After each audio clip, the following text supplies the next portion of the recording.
Hello everyone, अभी हम start करें with the anatomy of the midbrain. So it's not really something that's hard, but we do have to pay attention. देखिए अभी हम length dimension से start करते हैं. The midbrain measures about 0.8 inches in length, यानी उसकी length कितनी होती है? It's about 2 centimeters. ठीक है, ये कनेक्ट करता है pons and cerebellum को with the forebrain. लेकिन ना pons के बाद midbrain होता है and pons के पीछे cerebellum होता है. So it's not that hard to understand. जो लॉन्ग एक्सिस है ना मिड ब्रेन का, वो इंक्लाइन करता है सामने की तरफ as it ascends through the opening in the tentorium cerebelli. Tentorium cerebelli एक फोल्डेड यूरा मैटर का जो कि सेपरेट करता है ब्रेन स्टेम को फ्रॉम द फोर ब्रेन. जैसे कि उसमें एक नॉच होती है जिसके थ्रू ब्रेन स्टेम गुजर कर फोर ब्रेन में कन्वर्ट होती है, so to speak. And while doing so हम कहते हैं कि जो मिड ब्रेन का लॉन्ग एक्सिस है ना, ये सामने है ये पीछे है, तो वो इंक्लाइन करता है सामने की तरफ as it is ascending. And the mid brain is reversed. ठीक है, the mid brain is reversed by a narrow channel the cerebral aqueduct. ये बेसिकली वेंट्रिकुलर सिस्टम का पार्ट है जो कि मिड ब्रेन के अंदर मौजूद होता है. ठीक है, इसमें CSF है. जो पोस्टीरियर सर्फेस है ना मिड ब्रेन की, उधर 4 कॉलिक्यूलाई हैं. ठीक है, and they're known as the corpora quadrigemina. ये राउंडेड एमिनेंसेस हैं जो कि डिवाइड होते हैं into superior and inferior pairs bye vertical and transverse groove. ये एक वर्टिकल ग्रूव होता है और एक ट्रांसवर्स ग्रूव होता है जो कि सुपीरियर और इंफीरियर पेयर्स में डिवाइड करता है. ये दो सुपीरियर कॉलिक्यूलाई और नीचे we have the inferior colliculi on the posterior surface. So that's something to understand. जो बात याद रखने वाली है ना वो ये कि जो सुपीरियर कॉलिक्यूलाई हैं they are the centres for the visual reflexes. जो सुपीरियर कॉलिक्यूलाई हैं which are shown over here, these are the centres for visual reflexes, यानी ये विजुअल रिफ्लेक्सेस के सेंटर्स हैं. जबकि जो इंफीरियर कॉलिक्यूलाई हैं ये ऑडिटरी रिफ्लेक्सेस, यानी the ones that have to do with hearing, उनके ये बेसिकली सेंटर्स हैं. ठीक है, अच्छा ठीक है. In the midline below the inferior colliculi, midline में इंफीरियर कॉलिक्यूलाई के नीचे ट्रॉक्लियर नर्व्स इमर्ज करती हैं from the posterior surface. Trochlear nerve is the fourth cranial nerve and it is the only nerve जो कि emerge करती है from the posterior surface of the brainstem. ठीक है, और इन नर्व्स का डायमीटर स्मॉल होता है. ठीक है, और वो वाइंड करती है around the lateral aspect of the mid brain. सही है, ठीक है. एंड ये देखो ना पीछे से निकलते हैं और फिर उन्होंने आगे जाना होता है and therefore they wind around the lateral aspect of the mid brain. ठीक है, जो मिड ब्रेन का लैटरल एस्पेक्ट है ना, उधर जो सुपीरियर और इंफीरियर ब्रेकिया, ये बेसिकली फाइबर्स होते हैं, वो असेंड करते हैं इन एन एंट्रोलैटरल डायरेक्शन, यानी सामने की तरफ एंड लैटरली. ठीक है, जो सुपीरियर ब्रेकियम है ना वो पास करता है from the superior colliculus to the lateral geniculate body. जो लैटरल जेनिकुलेट बॉडी है ना, that is found on the under surface of the posterior part of the thalamus. Thalamus diencephalon में मौजूद है which is a part of the forebrain. ठीक है, so superior brachium pass करता है from the superior colliculus to the lateral geniculate body and the optic tract. Optic tract ये होता है ना ऑप्टिक नर्व की डिकेसेशन होती है, then what we have coming off are the optic tract. जो superior brachium lateral geniculate body की तरफ भी जाते हैं और ऑप्टिक ट्रैक्ट के जो इंफीरियर ब्रेकियम है ना वो कनेक्ट करता है इंफीरियर कॉलिकुलस का, as you would expect, with the medial geniculate body. जो मिड ब्रेन है ना उसकी एंटी एस्पेक्ट की बात करते हैं. एक डीप डिप्रेशन है मिड लाइन में, इसको हम कहते हैं इंटरपेडंकुलर फॉसा, जिसकी दोनों साइडों पर we have structures known as the crus सेरिब्री.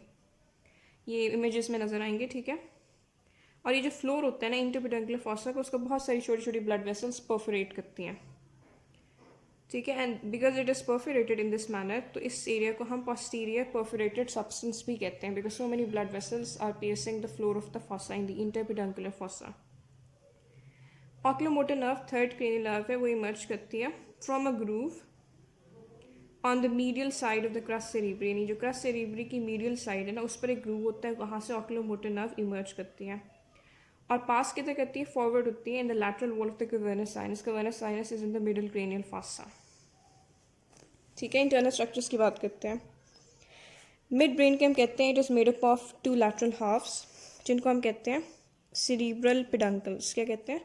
Cerebral peduncles. And एक सेरिब्रल पेडंकल को हम डिवाइड करते हैं एक एंटीरियर पार्ट में जिसको हम कहते हैं crus cerebri, we have already mention that, और एक पोस्टीरियर पार्ट जिसको हम कहते हैं टेगमेंटम। ठीक है, और टेगमेंटम जो कि पीछे है एंड क्रस सेरिब्री जो कि आगे है, उनके बीच में क्या डिवाइडिंग मार्कर है? एक पिगमेंटेड बैंड है ग्रे मैटर का, known as a substantia nigra, जो कि सेपरेट करता है। सही है। So back to what we were talking about, substantia Niagara.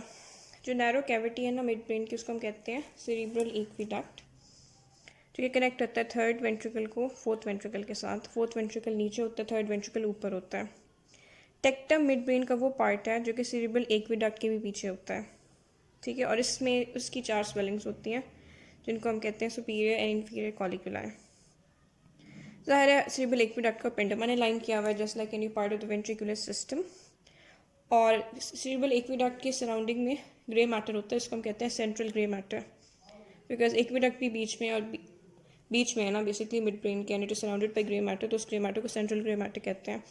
जब हम ट्रांसवर्स सेक्शन लेते हैं मिड ब्रेन का, तो हम देख सकते हैं कि जो इंटरपेडेंकुलर फॉसा है ना, वो सेपरेट कर रहा होता है क्रस सेरिब्री को, लेकिन जो टेगमेंटम होता है ना, वो एक राइट हाफ ऑफ टेगमेंटम और लेफ्ट हाफ ऑफ टेगमेंटम एक दूसरे के साथ कंटिन्यूस होते हैं क्रॉस द मीडियन प्लेन। अभी हम ट्रांसवर्स सेक्शंस देखते हैं। ठीक है, हम 2 ट्रांसवर्स सेक्शन लेते हैं। एक हम लेते हैं at the level of the inferior colliculus पहला, दूसरा हम लेते हैं at the level of the superior colliculus.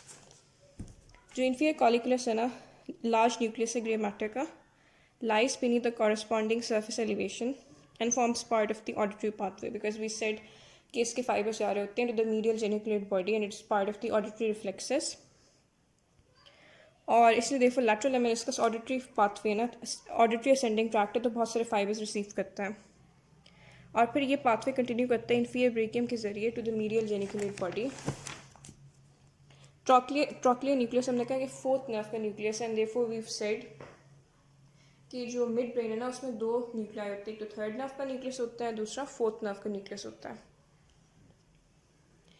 The trochlear nucleus is situated in the central grey matter close to the median plane. The trochlear nucleus is situated in the central gray matter close to the median plane just posterior to the medial longitudinal fasciculus। medial longitudinal fasciculus के बिल्कुल पीछे median plane के दोनों साइडों पर आप trochlear nucleus को देख सकते हैं। देखिए, ये हमारे पास these are the 2 सेक्शंस को हमने कंसिडर करना है। सही, ये मीडियल लॉन्गिट्यूडनल fasciculus है, ये जो है ना ये ट्रॉक्लियर नर्व का न्यूक्लियस है, और ये मीडियन प्लेन के दोनों साइडों पर है, मीडियल लॉन्गिट्यूडनल fasciculus के बिल्कुल पीछे है। ये है सेरिब्रल एक्विडक्ट, ये है सेरिब्रल एक्विडक्ट का सराउंडिंग ग्रे मैटर। ठीक है, जो इमर्जिंग फाइबर्स है ना ट्रॉक्लियर न्यूक्लियस के, वो पास करते हैं लैटरली और पोस्टीरियरली भी। ठीक है, सेंट्रल ग्रे मैटर के अराउंड, और मिड ब्रेन को लीव करते हैं इंफीरियर कॉलिकुलस के बिल्कुल नीचे। ये फाइबर्स हैं वो डिकसेट करते हैं कम्प्लीटली किधर? Superior medullary velum. Superior medullary velum pons के बिल्कुल पीछे होता है, सॉरी मिड ब्रेन के भी पीछे होता है, पॉन्स के भी पीछे होता है, और इसमें उसकी डिकसेशन होती है ट्रॉक्लियर नर्व की। So that's an important thing कि ट्रॉक्लियर नर्व ने भी डिकसेट करना होता है। ठीक है, इसके लिए फिर से आप देखें जो सेक्शन हमने लिया है इस लेवल पर, ये है हमारे पास मीडियल लॉन्गिट्यूडनल fasciculus, उसके बिल्कुल पीछे ट्रॉक्लियर नर्व का न्यूक्लियस है मीडियन प्लेन के बिल्कुल एजेसेंट। ये है सेंट्रल सेरिब्रल एक्विडक्ट, ये सारा है central grey matter. Trochlear nerve के फाइबर्स जा रहे हैं around the central grey matter and they're going laterally and posteriorly. ठीक है, और फिर वो डिकसेट कैसे करते हैं? They're decussating in the superior medullary velum. तो ये बात पता होनी चाहिए कि वो डिकसेट करते हैं in the cerebral the superior medullary velum। Back to what we were talking about। ठीक है, फिर हमारे पास जो ट्राइजेमिनल नर्व है ना, आई हैव ऑलरेडी सेड कि उसके 3 न्यूक्लियाई होते हैं मेन। जो मेसेनकेफेलिक न्यूक्लियस है ज़ाहिर है वो मिड ब्रेन में होता है, because mesencephalic is referring to the mid brain.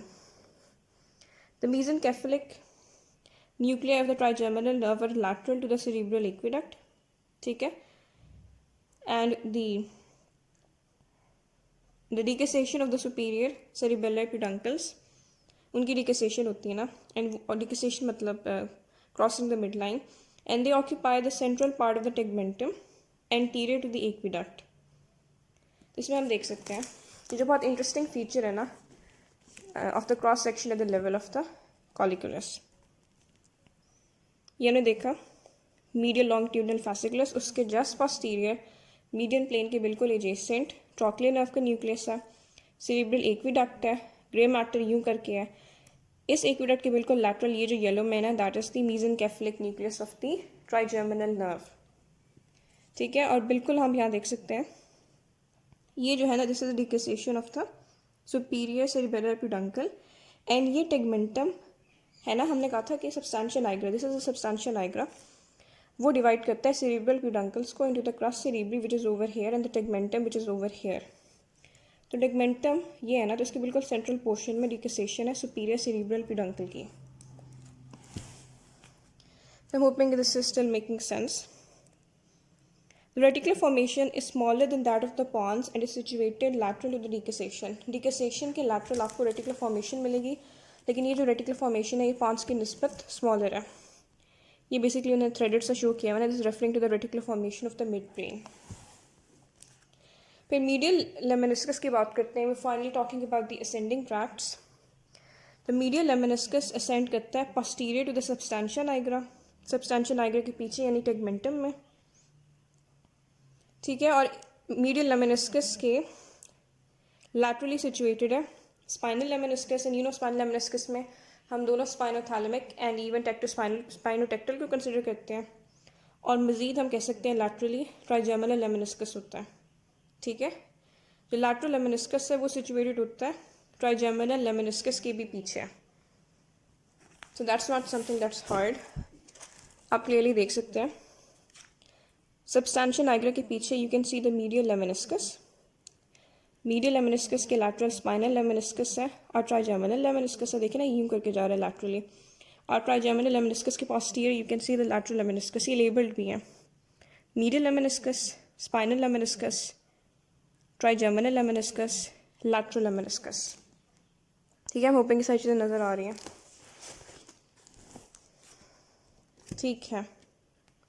तो सब्सटेंशिया नाइग्रा एक लार्ज मोटर न्यूक्लियस है, ये बात अंडरस्टैंड करें because there is a bit of a controversy there, लेकिन अकॉर्डिंग टू स्नेल्स, ठीक है, ये between tegmentum and crus cerebri and is found throughout the mid brain. Midbrain के आप किसी भी लेवल पर सेक्शन लेंगे तो आपको सब्सटेंशिया नाइग्रा मिलेगा, ठीक है। Nucleus is composed of medium size, बहुत लार्ज नहीं है बहुत स्मॉल भी नहीं है, मल्टीपोलर न्यूरॉन्स बोलते हैं, इनके बहुत सारे डेंड्राइट्स निकल रहे होते हैं, that possess inclusion granules of melanin pigment, तभी तो सब्सटेंशिया नाइग्रा का कलर ब्राउनिश ब्लैकिश होता है ना, बिकॉज इंक्लूजन ग्रेन्यूल्स में मेलानिन पिगमेंट है साइटोप्लाज्म के अंदर, न्यूरॉन्स के अंदर बेसिकली ये ग्रेन्यूल्स है ना। अच्छा, सब्सटेंशिया नाइग्रा किस चीज़ के साथ कंसर्न्ड है, मसल टोन के साथ कंसर्न्ड है, and is connected to the cerebral cortex. Connected किसके साथ है, सेरिब्रल कॉर्टेक्स के साथ कनेक्टेड है, जो कि ऊपर है, जाहिर है बेसल गैंग्लिया का कनेक्शन होता है कॉर्टेक्स के साथ। सब्सटेंशिया नाइग्रा स्पाइनल कॉर्ड के साथ भी कनेक्टेड है, किसके साथ कनेक्टेड है, स्पाइनल कॉर्ड के साथ भी कनेक्टेड है, हाइपोथैलेमस के साथ भी कनेक्टेड है, और बेसल गैंग्लिया जिसमें कॉर्डेट न्यूक्लियस वगैरह शामिल है उसके साथ भी कनेक्टेड है। Cortex, basal nuclei, hypothalamus and the spinal cord.